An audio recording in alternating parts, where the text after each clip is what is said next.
Mfumo wa mwalimu wachezaji walicheza kwa nidhamu.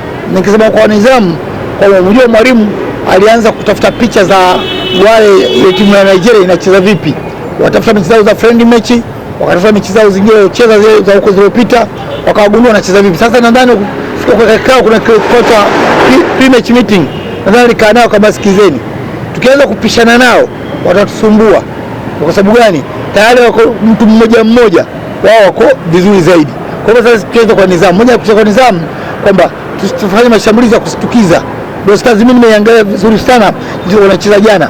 Walikuwa hawashambulii masaa yote. Walianza kama dakika za kwanza kuanza kama dakika 5, dakika 10. Wakawa kama wanaenda hivi kidogo.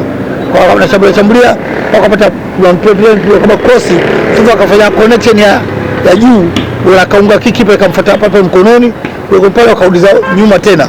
Wakawa wanasikilizia. Wakaanza wao tu Nigeria. Kwa hivyo kwa Nigeria wao wanacheza nao kwa nidhamu, wanaweka compact kuonekana kama wajae wale wasipenetrate haraka kwenye box yetu.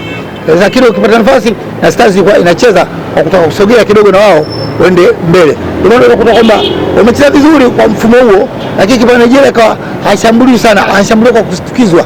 Ndio kuna shambulizi la kwanza unapata shambulizi la pili kunaingia mpaka ulimpiga mpira mguuni, lakini haukuingia golini, ukatoka ukaenda zake nje hivi. Kwa hivyo tunakuta kwamba sisi wanacheza kwa maelekezo, na kuchukua kwa maelekezo walimu ndio mara nyingi sana wanaangalia mmoja mmoja, wao wanakuwa wametuzidi kwa sababu na wachezaji wa Ujerumani, wachezaji wanacheza Spain, wanacheza Ufaransa, Italia, wao wanao wachezaji kila nchi wanacheza. Mpaka wachezaji wa Urusi wanao. Sisi wa kwetu wanacheza nchi tofauti tofauti, lakini sio madaraja ya Premier. Wanacheza daraja la kwanza na daraja la pili ndio wako wengi.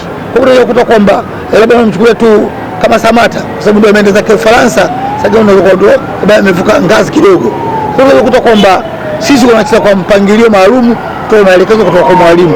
Kama wanacheza kwa mfumo ule, mimi naona hawakucheza vibaya, wamecheza vizuri na wao wanapiga pasi, wao wanaingia katika njia zile, wanatia cross, lakini nikataa, wakipata wanarudi nyuma, wanaachia pia baki nao wale Nigeria. Kwa hivyo mimi naona kwa mfumo wao wa Stars kutokana na mwalimu alivyoongea katika vyombo vya habari kwamba aliomba mechi mkanda yao mingi ya mechi za kirafiki na mechi zilizopita kuwajua wanachezaje.